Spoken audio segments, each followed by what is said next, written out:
I also spoke to someone here who knows how hard we fought to get a CVS to invest in this neighborhood and to destroy it when this is the only place so many people have.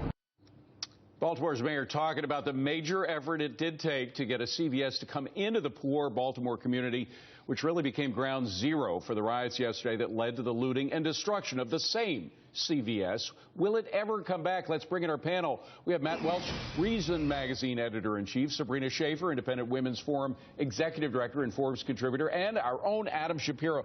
Matt, there's an old expression, fool me once, shame on you, fool me twice, shame on me. They were fooled once and being talked into building in that area, thinking it was going to be safe. It wasn't.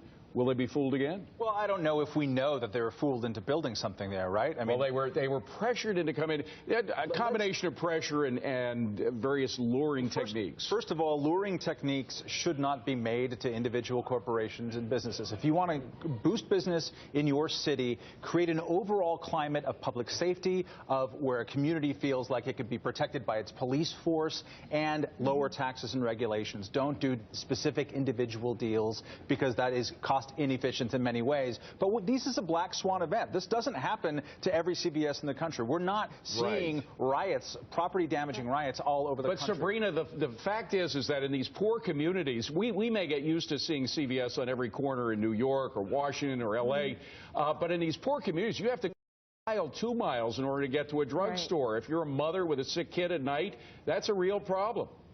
Oh, absolutely, David, and this is why it's so frustrating to hear the mayor of Baltimore not do more to suppress these riots. The fact is, CVS may seem like just a place that you can pick up Tylenol or shampoo, but the reality is it's creating economic growth and jobs and health insurance for those employees and health care for people. It presents opportunity for a community that doesn't have that, and that's why this mayor has really dropped the ball, so to speak.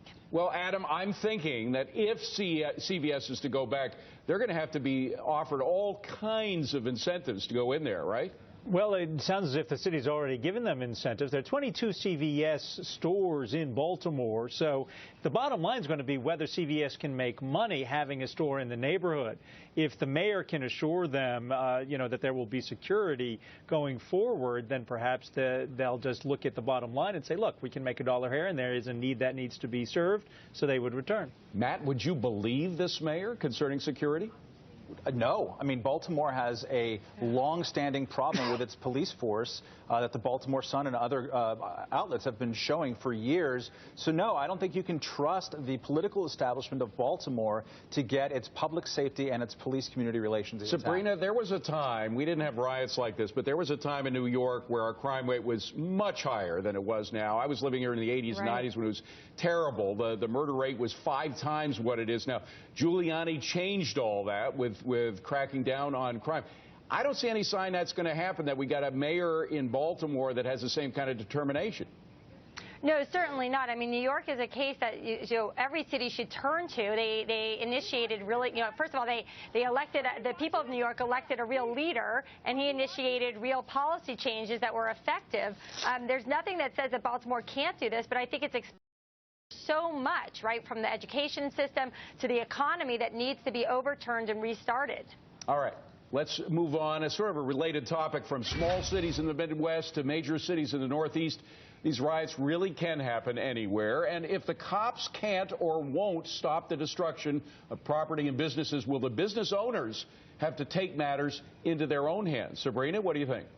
Well, it's not just the business owners, it's the community. And I think the sort of silver lining to the Baltimore riots is that we're seeing a lot of people who are absolutely fed up, who are saying, you know what, I don't want my community to look like this. I don't want, my children to be doing this. We've seen moms who are coming out and grabbing their sons out of the thick of things. We're seeing the Baltimore Ravens, coming out and saying, hey, this is not the end goal for this city. So we're seeing a lot of people on both the left and the right who are saying enough is enough.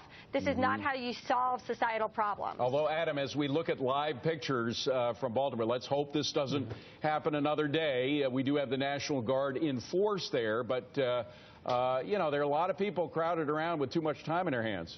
There are people who today have these things tend to play out. I mean, if you look at the riots back in the 1960s, after Martin Luther King was assassinated, they went on for about a week, and then eventually due order is restored. But the question as to what store owners might have to do, I mean, there's a story just from yesterday about a shop owner who had his own firearm who actually saved a journalist who was being beat up by the mob.